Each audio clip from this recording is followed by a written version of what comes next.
Welcome to Building the Future. I'm your host, Kevin Horick. You can check out new episodes of the show every Tuesday and Thursday at 2 p.m. If you missed an episode or want to get more information about the show, please visit buildingthefutureshow.com. I'm also going to be at the Business Rocks Tech, Music, and Investment Summit recording shows live in Manchester, England, April 21st and 22nd, where Steve Wozniak is headlining. More information about the summit is on the show website at buildingthefutureshow.com. Welcome back to the show. Today we have Robin Rath, co-founder and CEO at Pixel Press. Robin, welcome to the show. Hey, Kevin, how are you? Oh, I'm very well. Yourself? Good. Thanks for having me. Excited to be on the show, and a big fan of what you guys are doing, and it's an honor to be here. Yeah, thanks. I really appreciate it. And to be fair, I've kind of followed what you guys have been doing since you launched. So, I'm kind of happy that, I've kind of seen what you guys have been doing for at least, almost 3 years now, correct? Yeah, we're 3 years in September of this year, so approaching that, and we've done a ton of awesome things, and we have a lot of people like yourself that's followed along and seen the evolution of our products. Sure, but maybe before we kind of get into exactly what you guys are doing, let's get to know you a little bit better and kind of cover your background and maybe where you grew up. Yeah, definitely. So I grew up about 2 hours south of St. Louis, Missouri, in a town called Murfreesboro, Illinois, about 10,000 people in that town. And Wow. I graduated high school at the end of the century, which sounds bigger than it is. Sure. But I built websites in high school, and it was early days, so a little bit of HTML, not too many WYSIWYG editors, and just kind of hacking around. We used to trade baseball cards through websites and create WWF at the time websites to highlight our favorite wrestlers, and really just had a great experience with that. And then I also spent a ton of time growing up playing video games. Started on the Nintendo 64, Sega, PlayStation, all that good stuff. And, that was my childhood, was, kind of growing up with the arcade, kind of going from the arcade to the home, and the internet coming into be. Sure. No, that's awesome. So I'm kind of in a similar boat, right? Like I grew up kind of doing the exact same kind of thing, right? I wasn't building wrestling stuff. I was building kind of band fan sites. So Yep. Similar. But so I'm curious then, what did you end up taking something in university, or what kind of got you passionate about kind of deciding to go into technology? Yeah, so my senior year, my dad worked for a big company, and he had a lot of contacts, and he found a guy who out of Neodesha, Kansas, that needed a website, and I built a website for him, and he paid me $800, and it was just fantastic. Sure. I mean, I'd never made that kind of money before, and I had a lot of fun doing it. And I was actually going into school to be an engineer, an aerospace engineer. Oh, and, wow. Halfway through the first semester, I decided that the creative side of the equation was really more my forte. So I started building websites at a faster pace, and I ended up graduating from St. Louis University in 2003 with a degree in communication technology, where they were teaching things like Photoshop and Dreamweaver. And I was really kind of figuring it out on my own, and they kind of were too. And I ended up, taking advantage of the program and kind of building my web design career. So I spent the next, 5 or 10 years building websites and really just becoming a part of this community that's now kind of evolved into this mobile space that we're in right now. Sure. No, that's awesome. So I'm kind of curious, you were doing kind of your own web work. What eventually, got you to kind of start Pixel Press? Yeah, so the first mobile project I did, we were building concessions, video, and scoreboard apps for executive suites within baseball and hockey stadiums. So very cool. I was working with the Cardinals. I went up to Detroit a few times and worked with the Red Wings, and we were leveraging pretty horrible Wi-Fi networks and trying to give these, high-end guests a mobile experience on these devices that were still way before even the iPod Touch. And eventually that did evolve into the iPod Touch, and we were building mobile-friendly websites for the iPod Touch. So that was my early days in mobile. And ultimately, before I started Pixel Press about 2.5 years ago, I was working for a company doing mobile application development for the Department of Defense. So we were actually doing some really awesome things with leveraging what now was some pretty complex technology between the compass and the accelerometer and so on and so forth to leverage the sensor on the phone to do very interesting things in the out in the field, satellite equipment, so on and so forth. And that's what kind of circled into what starting Pixel Press became. so I can Okay. explain that. Yeah. No, that's Yeah. really cool actually. So I'm curious then, what exactly is Pixel Press, and what was kind of the rationale behind saying like, okay, this is what we want to build and do? Yeah, so a big part of my story, like growing up in this kind of internet age, was that tools kept making things easier. I Sure. mean, it used to be really hard to share a video. I mean, really hard, not to Totally. mention very expensive. It used to be hard to post a blog post, let alone a tweet. Photo sharing wasn't easy. I used to have the concept of kind of a photo sharing website, but it was all in HTML. And and along with a lot of the people that I was working with, were really inspired by this. And these are people that I had worked with in the past, and including Josh Stevens, my friend when I was growing up. And I approached them about this idea that was inspired by some of the sensor work that I was doing within the Department of Defense around being able to take something that we did as kids, which was draw video game ideas on paper and use augmented reality or optical character recognition to turn those drawings into video games instantly. So we saw this opportunity where we could do all these things instantly, but kids, they want to make video games, they want to build video games. Sure. And we saw this opportunity to leverage the simplicity of an experience for the video game space. So we set out and we raised funds on Kickstarter to create a product called Pixel Press. The concept was very simple. It was draw your own video game. That's very cool. So I love that too. Like I think growing up, I think majority of kind of kids growing up that were kind of into this space always dreamt of or tried to build their own little game or something, right? And the fact that you're kind of bringing this to a whole new generation of kids, I think is awesome. Definitely. The maker movement is happening, and it's happening now for video games across a lot of different areas, and that's how we want to see kids as makers, for sure. Sure, I think that's really inspiring. So let's dive a little bit deeper into exactly how does a kid basically build their own video game? Yeah, so the first generation of our technology did do exactly what I mentioned. You drew on graph paper. You used shapes, so we called them glyphs. Like a slash was a fireball, and a plus was a coin, and a box was a platform. And it was built around a very simple game mechanic that every kid knows, which is run and jump, Sure. Super Mario Brothers gaming. And we saw a ton of success with that. It's been downloaded hundreds of thousands of times. We've had tens of thousands of games shared on the community, and all of it's about letting kids get to that creation and share experience very quickly. So there's a lot of great products out there. Scratch for kids. You've got Unity, which is a huge game development platform. These are great platforms for creating and sharing, but they are heavily based in a lot of upfront work to kind of get up to speed. But with Pixel Press and our products, kids can share and build a game very quickly and get that satisfaction. And now with our newest product, Bloxels, which I'll tell you about, it's actually much deeper in that now it's not just about building the layout of a game on graph paper, but they're actually using color now to create the artwork and ultimately the storyline of that experience as well.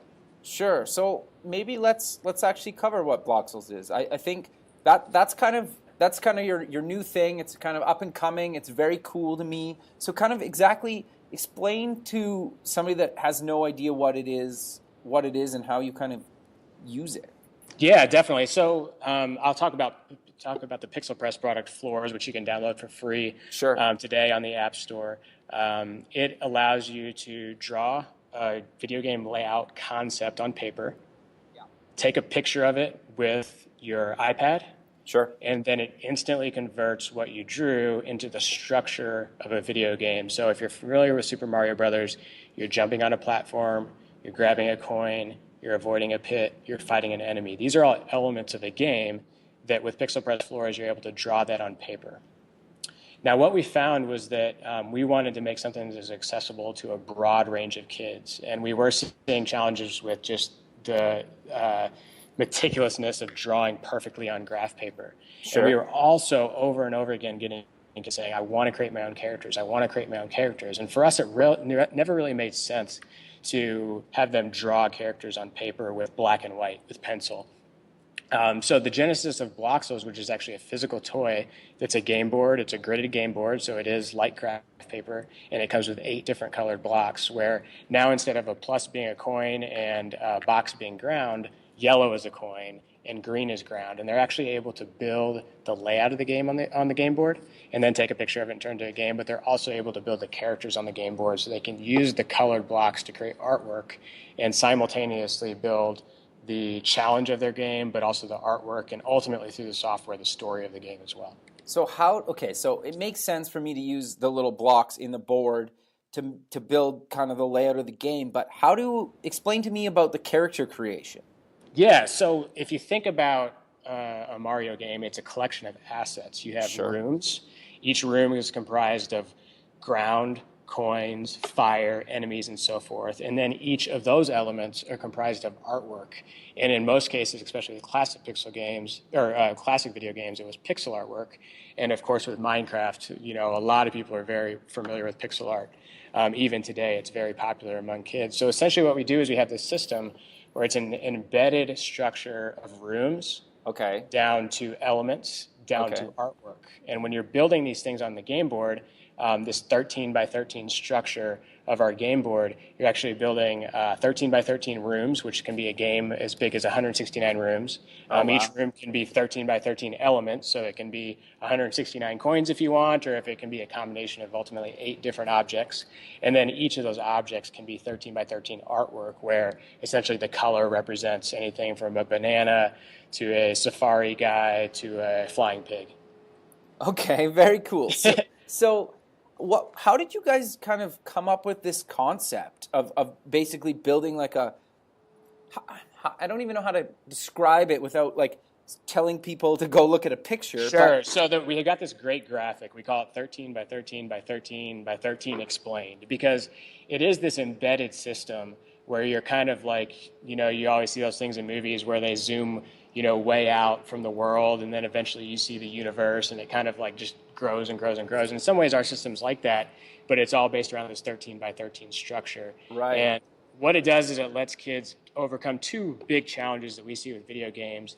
It's one, the technical challenge of building the level and the physics of a game, and then the artwork too. I mean, kids have a really hard time building video game artwork because it is such an open playing field. But with our system, we're really kind of democratizing the experience so the kids can focus on using the technical and artistic side to do what we all love about video games, which is tell stories. Sure. So check out the graphic, because I'm going to send it to you, and I hope you'll post it on the website along with this. Yeah, I will, for sure. So I'm curious, though. So I upload all my stuff, then kind of what happens?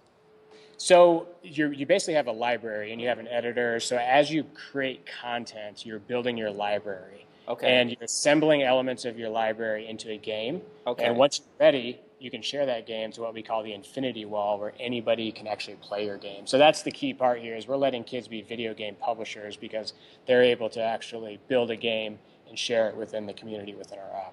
Very cool. So can they charge for the game, or how does that work? So the app's free. Okay. The kit that we're talking about, the Bloxel set, which comes with 250 blocks, is $49.95, and that's available both on our website and currently in a couple of select retail locations. Okay. And what happens is when you share it, you don't have to pay to share it. No one has to pay to play it. But if people do play it and they want the assets that you created, they can actually buy them from you for coins, and you get the coins that they created, that they spent to get those assets. Okay, very cool. So I'm kind of curious to know, you obviously are tying kind of hardware and software. What was it like actually building a physical thing that ties into software? People always kind of ask about kind of building a hardware kind of software piece integration, and so I'm curious to know how many kind of prototypes and whatnot, and maybe just kind of walk the listener through actually building a physical thing and then going to get that manufactured. Yeah, well, I mean, it's very satisfying, also, really challenging in a lot of ways, because whenever you're building something, especially software, you have the convenience of focusing on one thing, but when you're building hardware, it splits your team in two. And we're a small team, we're a team of 7, and, we only have so many resources. So I will say that, that is a challenge kind of going down both paths. But sure, the experience for us was kind of what you'd think about in the sense of, you're prototyping. you're fine-tuning, you're testing, and then ultimately you're sending that on to manufacturing. So we started off with a machine shop based in St. Louis that built the game board on a prototype level out of actually plexiglass, and we used a laser cutter to build out the prototype. And we ultimately started testing that experience against our software, so recognizing the colors, making sure the alignment was appropriate, so on and so forth. And once we got that fine-tuned, we sent that off to a manufacturer in China, which was recommended to us by someone that was an advisor to us, so that was super helpful. And we started the process of them building out a prototype and shipping the prototype over, us testing it, us making notes, going through that process. And that was about 2 to 3 months. And ultimately, once everything was finalized, they built a tool, which is the expensive part. That cost around $25,000 to build. And that can vary based on the complexity of your product. And once that's been built, they send you kind of the final piece and you approve it, and then you're off to the races as far as manufacturing goes. I got you. So how accurate was, the early prototypes when software was trying to recognize the actual board? Yeah, so we went through a lot of iterations on how big the game board should be. So I mentioned earlier we ended on 13 by 13 because. So why was that? Yeah, so we wanted it to, there's a couple components there. We wanted it to fit into a backpack. We wanted the game board pieces to be not so small that they were choking hazards. Right. And ultimately, we wanted a middle point. So a typical video game graphic is 16 by 16. But we wanted a middle point because we felt like, based on the artwork that we were creating, the symmetry of having a middle point on the game board was something that we over and over again saw kids wanting to have. So the most simple one is like building a Christmas tree. Like building a Christmas tree on an even-numbered platform can be a little bit annoying to do because of the way that artwork is structured. Interesting. So did you actually test the actual board in front of a bunch of kids before, or at what point did you kind of start showing them that? Yeah, we did a lot of testing very early on. And we, of course, had the luxury of understanding how kids had worked with our previous products. Right. And had also a lot of teachers, a lot of classrooms, which we still work with today, very closely to test the experience and get that feedback. And we quickly saw that by eliminating the paper, we could essentially kind of count more consistently on what was being put on the game board or on the paper in that sense. And then with the color, we saw kids quickly moving to designing characters.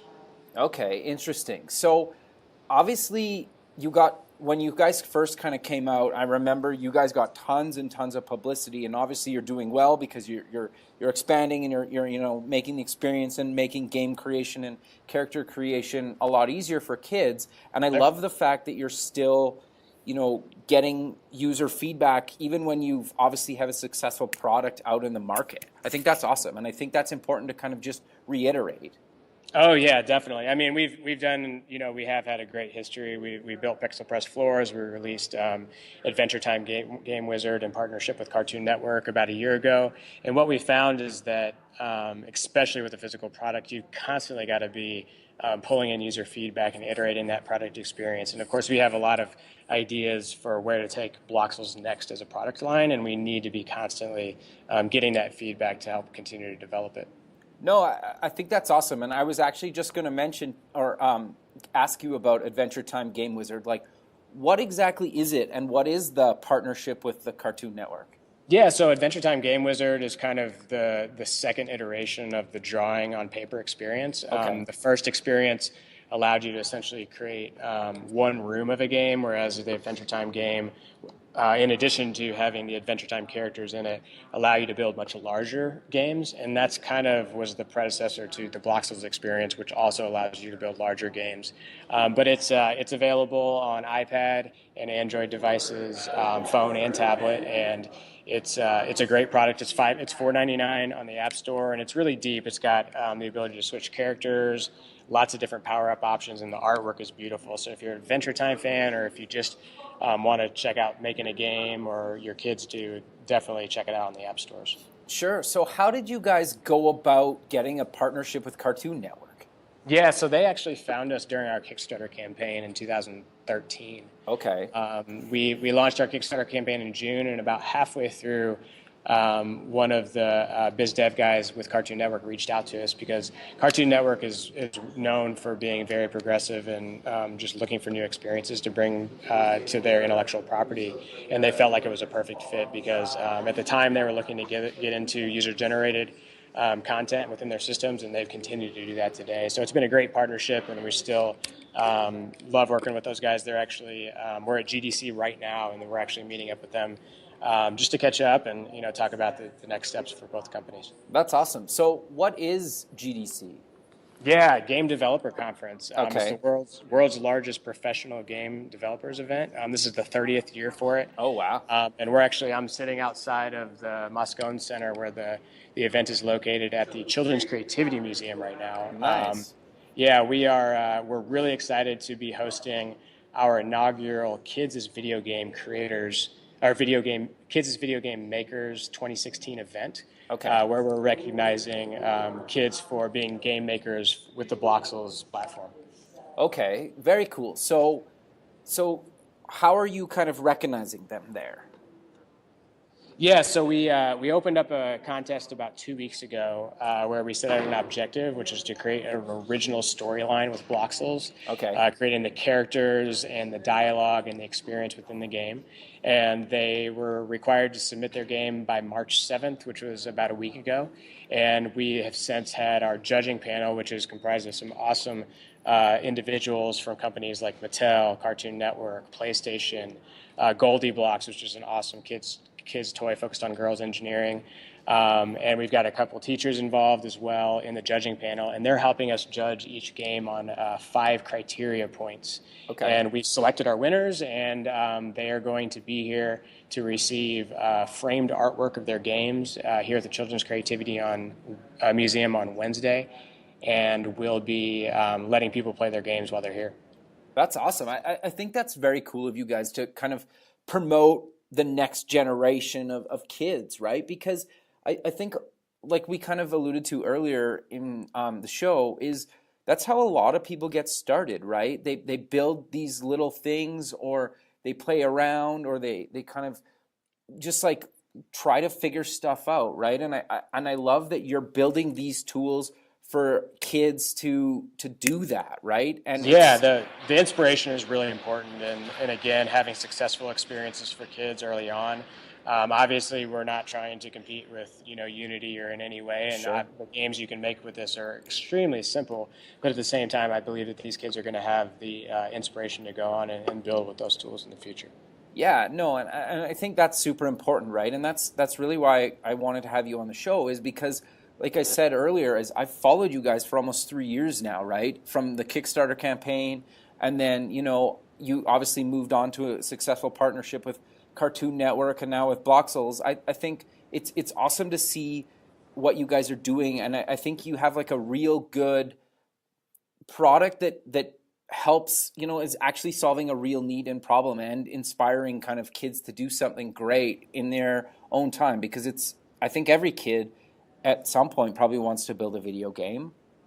Yeah, definitely. I mean, the platform, there's a lot of platforms for people to communicate out there, and obviously a lot of them are just not appropriate for kids at a young age. So we need more tools where kids can be expressive in a way that's safe and also important to them, because Sure. they need that reciprocal feedback. So video games is a perfect place, because video games is the new rock star. I mean, Totally. Guitar Hero is a really cool product, and obviously kids still want to be rock stars to some degree, but now kids want to be makers, not just consumers of content, and doing that around video games, a platform that they understand, a medium that they understand, is just a really powerful way to connect with them and help them connect with each other ultimately. Sure. So I'm kind of curious to know, is there any real kind of big success stories other than, the games you're just giving awards to, that you've kind of would like to maybe mention?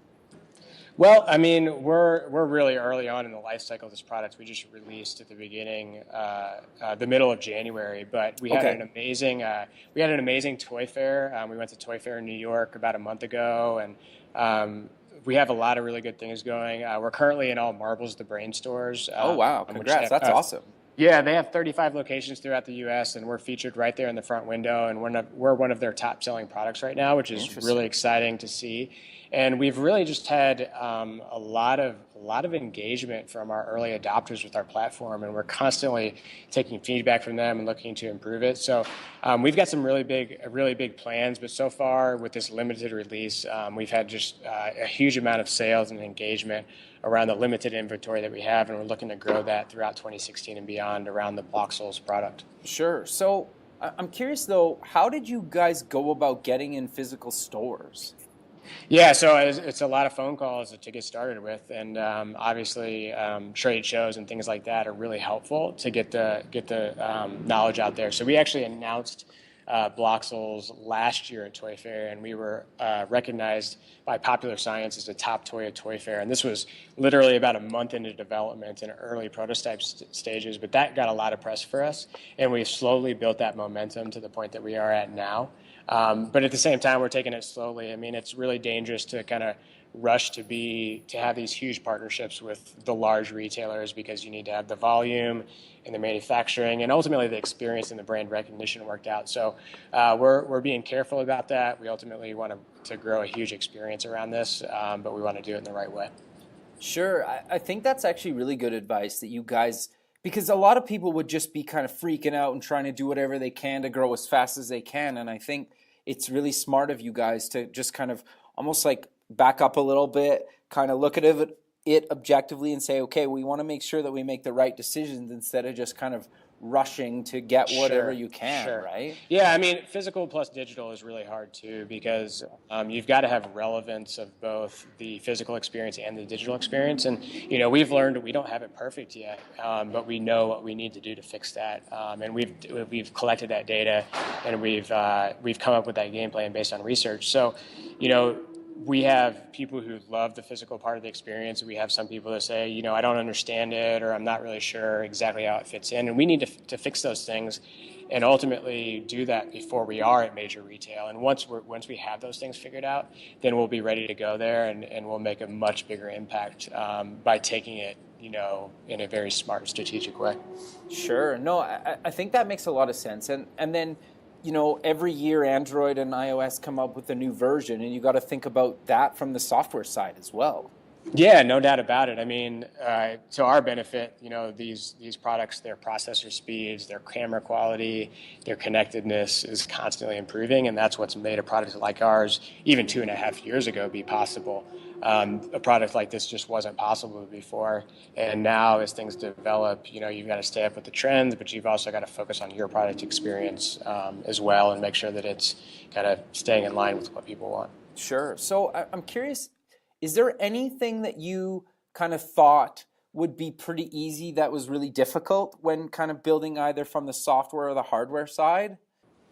Yeah, I mean, I think I'll go back to the integration of the two. I think getting that play pattern right, and Sure. Play pattern is a very kind of toy-based comment, but it kind of exists with whether you're using Uber or whatever. There's a play pattern to it. So for And people that don't know what that is, do you want to maybe just explain that? Yeah, definitely. So play pattern, the user experience, right? It's like Sure. when you pick up an Uber, how quickly does it come? How does the money get transferred, so on and so forth. That process had to be fine-tuned before it really started working for them. And we're working to fine-tune that for ourselves as well. And I guess the word of caution that I'll give to anyone who's thinking about getting into this physical digital space, especially if you're coming from the software background, is that it does add this, it kind of throws this wrench in the complexity. So when you have a small team, which most of us are whenever we're building startups, you've got to acknowledge where some of those challenges are going to be, and make sure you're prepared to be patient and take those on, one step at a time.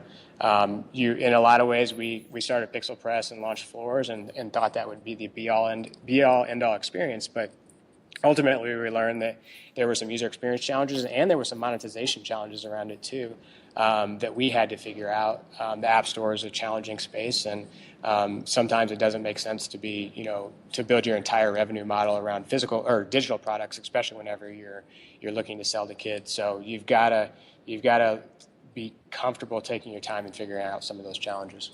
Sure. I think that's really good advice. I'm curious to know, do you have any advice on kind of the manufacturing side and working with somebody, I'm assuming overseas, to get it actually built?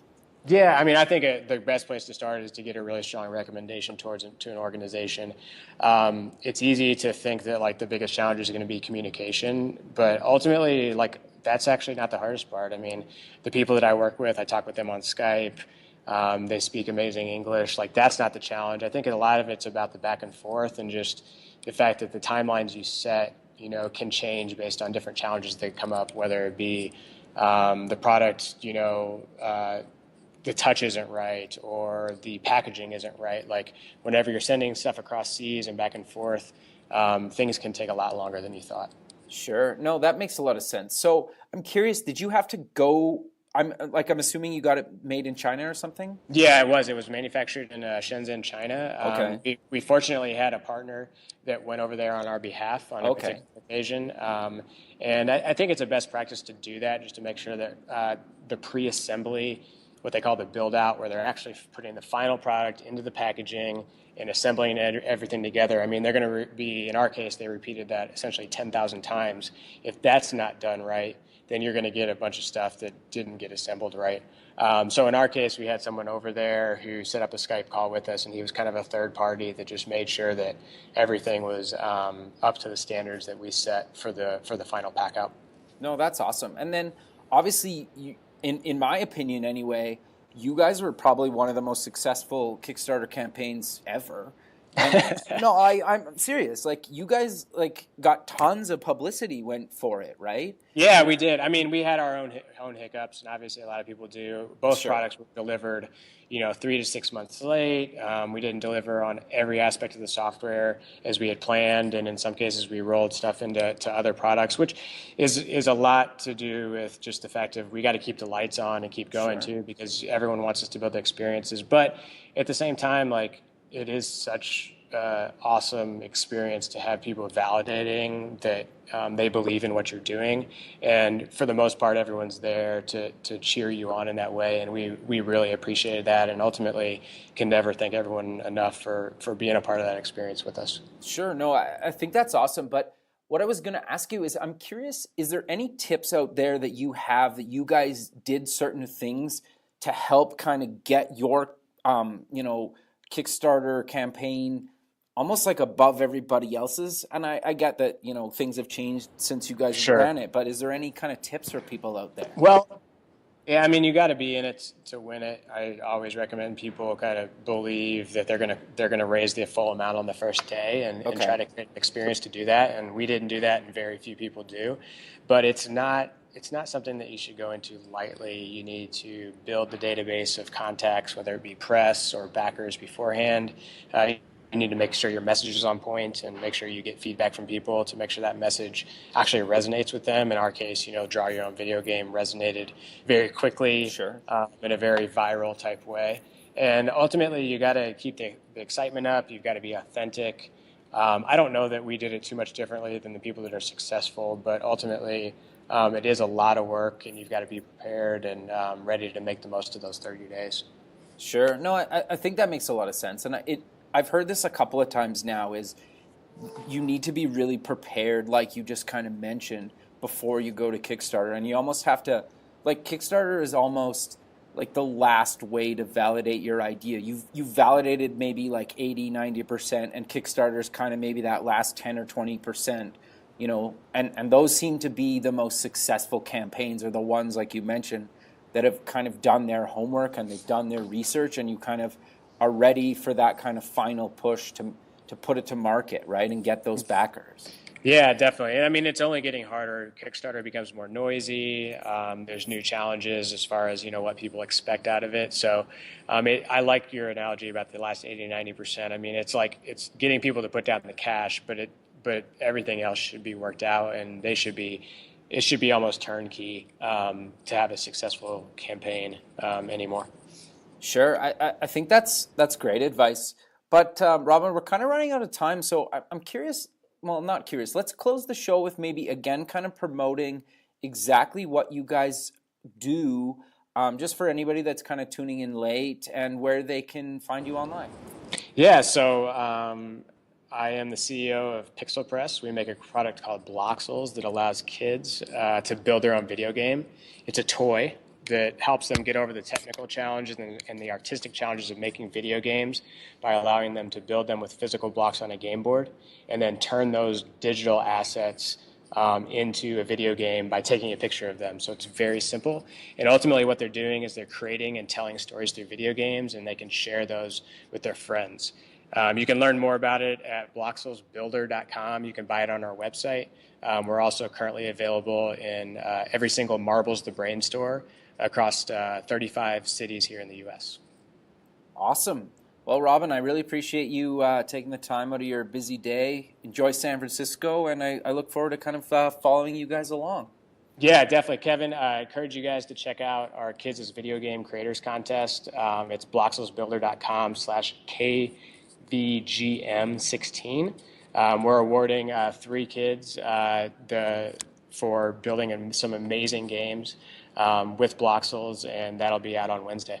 Perfect, Robin. Thanks again for doing this. All right. I really appreciate it. Thanks, Kevin. All Take right. care. Okay, bye. Thanks for listening to the show. The music for the show is done by Electric Mantra. You can check him out at electricmantra.com. Until next time, keep building the future.